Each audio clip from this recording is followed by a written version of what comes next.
एक आदमी मेले में गुब्बारे बेचकर अपना गुजर बसर करता था।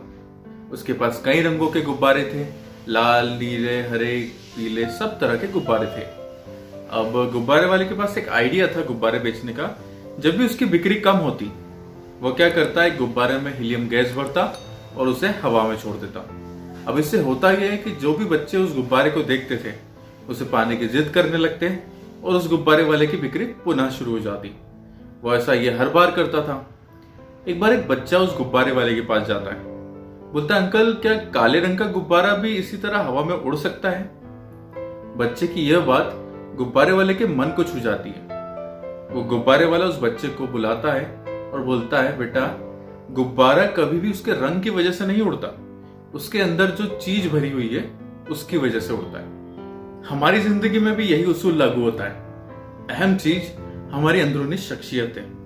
हमारी अंदरूनी शख्सियत से जो हमारा नजरिया बनता है वही हमें ऊपर उठाता है। हार्वर्ड यूनिवर्सिटी द्वारा कराए गए एक अध्ययन के मुताबिक 85% मौकों पर किसी इंसान को नौकरी या तरक्की उसके नजरिए की वजह से मिलती है, जबकि अक्लमंदी या खास तत्व और आंकड़ों की जानकारी की वजह से केवल 15% मौकों पर ही मिलती है।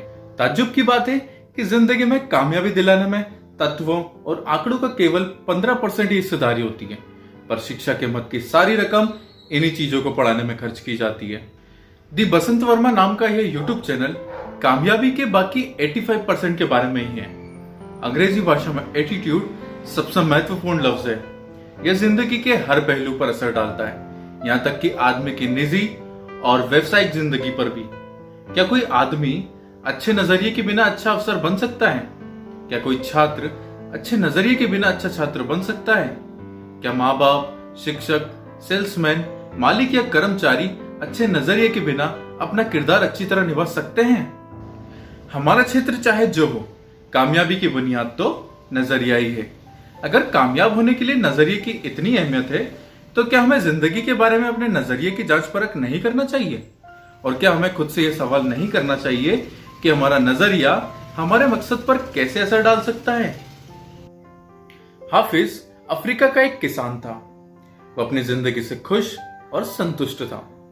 हाफिज खुश इसलिए भी था क्योंकि वह संतुष्ट था, और वह संतुष्ट इसलिए था क्योंकि वह खुश था।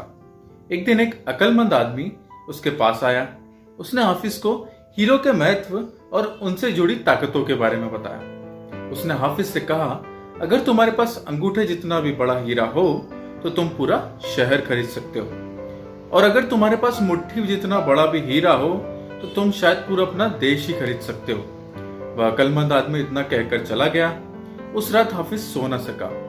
वह असंतुष्ट हो चुका था, इसलिए उसकी खुशी भी खत्म हो चुकी थी। अगले दिन सुबह हाफिज ने अपने खेतों को बेचकर अपने परिवार के देखभाल का इंतजाम किया और हीरे की खोज में निकल पड़ा। हीरे की खोज करते करते उसने पूरे अफ्रीका में ढूंढा, नहीं मिला। यूरोप पहुंचा, यूरोप में भी नहीं मिला। बहुत संघर्ष किया। स्पेन पहुंचते पहुंचते मानसिक, आर्थिक और शारीरिक तौर पर वो इतना कमजोर हो चुका था कि उसने वहां पर स्थित एक नदी में कूदकर जान दे दी। इधर जिस आदमी ने हाफिज का खेत खरीदा था, वह एक दिन अपने खेत के पास से बह रहे एक नाले में ऊंटों को पानी पिला रहा था, और वो देखता है कि एक पत्थर पर सूरज की किरण जब पड़ रही थी तो एक पत्थर इंद्रधनुष की तरह जगमगा रहा था। उसने वो पत्थर को देखा और सोचा ये बैठक के लिए काफी अच्छा रहेगा। वह उस पत्थर को उठा के अपनी बैठक पे रख देता है। उसी दिन दोपहर में वह समझदार आदमी जिसने हाफिज को हीरे के बारे में बताया था, वो वहां से गुजर रहा होता है। अब वो उस पत्थर को देखकर नए मालिक से पूछता है, क्या हाफिज लौट आया? तो नया मालिक उस समझदार इंसान से पूछता है, वो तो नहीं लौटा, लेकिन आप ऐसा क्यों पूछ रहे हैं? तो समझदार आदमी जवाब देता है कि क्योंकि यह हीरा है और मैं हीरो को काफी अच्छे से जानता हूं, और इसीलिए मैंने पूछा कि वो क्या लौट आया।